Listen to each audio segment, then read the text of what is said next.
Hi guys, it's your friendly neighborhood vegan. It's Candace, the Edgy Veg. Hi, welcome back to my channel. I'm so excited. Not too long ago, Erin Ireland shared my rice paper bacon recipe, and then everybody on vegan internet decided to make it. So I thought it was time to update not only the recipe, but also the video, just using your guys' feedback, and just because I want a new video for this guy. And you guys shared some really interesting and easy techniques to make the rice paper bacon a little bit better. And it's also been like 5 years since that video, so I've been doing it a little bit differently as well. So if you like these kinds of recipes, give this video a big thumbs up. If you're new here, hit that subscribe button. Let me know in the comment section below what you want to see veganized next, and let's just get cooking. So like I said, the Edgy Veg rice paper bacon has been a staple on vegan internet for a long time now. I didn't come up with the idea. The original concept for this bacon recipe was created by, I believe, a Swedish couple. And then I saw the idea, I liked it, and I just kind of revamped it. So this is my version of that. So I'm not taking credit for the whole rice paper idea. This is my take on it. If you've ever made rolls at home, like summer rolls, you probably bought one of these and you probably used like 5 sheets, and then you've had this sitting in your pantry for like 2 years. Well, this is a great way to use this up. It's really cheap.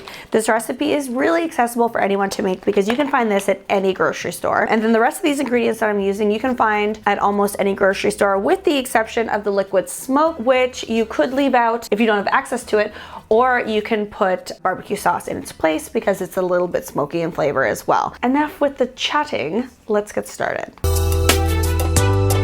The first thing I'm going to do is make my marinade. So this is a very, very simple marinade, just with tamari, maple syrup, nutritional yeast, and some other ingredients. I start with the tamari or soy sauce, whichever one you want to use. I've also seen this done with coconut aminos. I have heard that it's a little bit too salty though. So we've got some olive oil, maple syrup. Now, if you want a more maple bacon, you can double the maple syrup. I've heard that a lot of you guys have been doing that and really love it. Then we have nutritional yeast. I've also heard that some people find that the nutritional yeast makes it a bit too cheesy. Again, you can half it. I just find that it helps the marinade stick to the rice paper bacon. Here we have some liquid smoke. We have some paprika.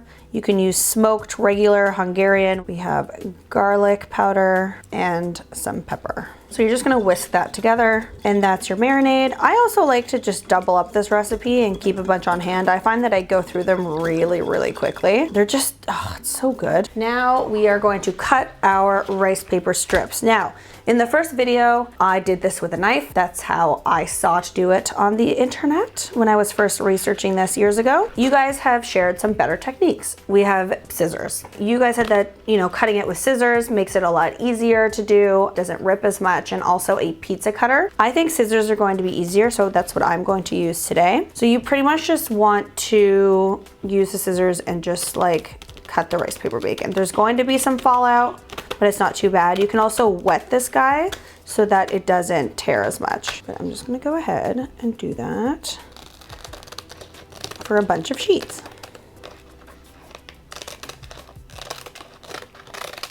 And like I said, there will be some of this happening. Find the thicker you do it, and if you do it on the lines, the less likely that is to happen. But I'm trying out your techniques. The next one, we will wet it and see if that makes a difference at all. I'm just gonna wet it like literally just for like a second and see if that makes it easier with the scissors. Oh, that definitely makes it a lot easier.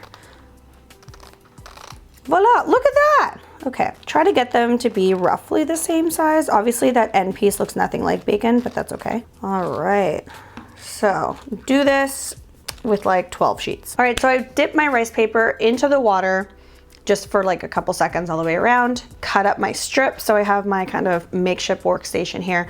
So what you want to do is grab 2 pieces that are roughly the same size. Oh, so there's one. Put it one on top of the other, carefully, unlike what I just did. And you can just put it into your marinade. So before, I was using a pastry brush and I was brushing the marinade on. I don't know why I decided to make so much work for myself. Sometimes the obvious answers are not as obvious. So I have my marinade. So really the amount of marinade is up to you. If you add more water and more marinade, it will be a little bit chewier of a bacon. If you add a little bit less, then it'll be less chewy. So again, you want to take 2 pieces that are relatively the same size. So we have this guy and we'll go with this guy here. So these are pretty like pliable and wet after being dipped in the water. If you find that they are still pretty crunchy, you can put them back into the water together to get them to stick together. Now the reason why I'm doing kind of like a 2-ply bacon is just to thicken it up. So you can do it with 1, but you're gonna get a really, really, really crispy and thin bacon, whereas this, you also will get the option to make it chewy if you want. So we're just gonna go in there and just add it to the pan. After I finish the entire pan, I'm just gonna throw it into my oven. It's at 400 degrees and I'm going to cook that for about 7 to 8 minutes. Now, every oven is different, so you're going to wanna watch them because they burn so easily. So take them out, see if they are as chewy or as crunchy as you want. Do keep in mind that they do crunch up as they cool. So if they are crunchy and crispy when they're in the oven, they're gonna be even crispier. All right, let's do the rest of this. The issue is sometimes you run into this. That's not really usable now. I mean, not for aesthetic purposes. Now I've also thought about using like a tamari or something and with a brush running it over, or a balsamic vinegar, and maybe then you get like that like streaky effect of bacon. We're not gonna do that today because, well, I don't feel like it.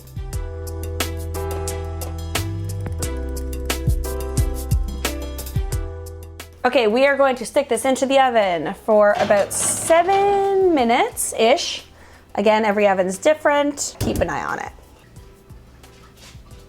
All right, it's been 7 minutes exactly, and these, oh, they look so good. So the edges are nice and crispy. So I'm gonna remove them from this pan and put them onto a wire baking rack just to get them off, because on the pan, they're going to keep cooking. And these are actually perfect right now. Look at this guy. They are exactly how I like them. They're crispy with a little bit of chew on the inside, so I don't want them to cook anymore, so I'm just gonna take them off. I find that you don't have to turn them when you're cooking, but if you do want them to be crispier and you don't really want any chew whatsoever, you can definitely turn them halfway through, but I don't really find the need to do that. All right, so I thought, because I have all this delicious bacon on hand, that I would make a BLT. I've eaten a couple pieces and like, does it taste exactly like bacon? No, but is it a really, really close bacon substitute if you're vegan to get that like mapley, crispy crunchiness in a sandwich?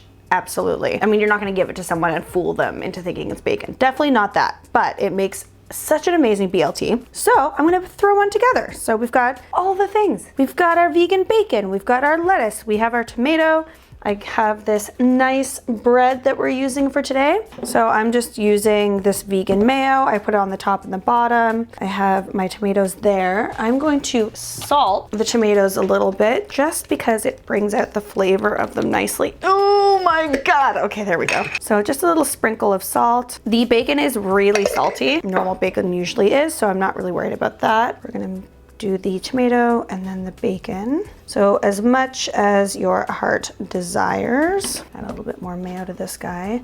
I've lightly toasted this. You can do lettuce leaves or just shredded lettuce like I did. Just cut it down the middle and serve. And there we have our very simple and delicious BLT. It's the quick, if you have this like ready to go and made at home and you just want a BLT for breakfast or lunch, it is so easy to just throw together. Like you don't have to eat it really, really hot. You can eat it cold, just like normal bacon. People eat cold bacon all the time. All right, guys, so let me know in the comment section below if you've made this, if you love it. Do you have any tips and tricks that you like to use when you make it at home? If you are new here, hit that subscribe button. Then you get to see my face every single week. Yay, twice a week actually, every single week. And if you like this video, give it a big thumbs up. Let's give this a try. I'm losing my lettuce. Oh my God, it's so good. It's so good. There's something to be said about just the simplicity of a BLT and how delicious it is. Make sure to give this recipe a try. Make sure to leave your comments below and I'll see you next time. Bye.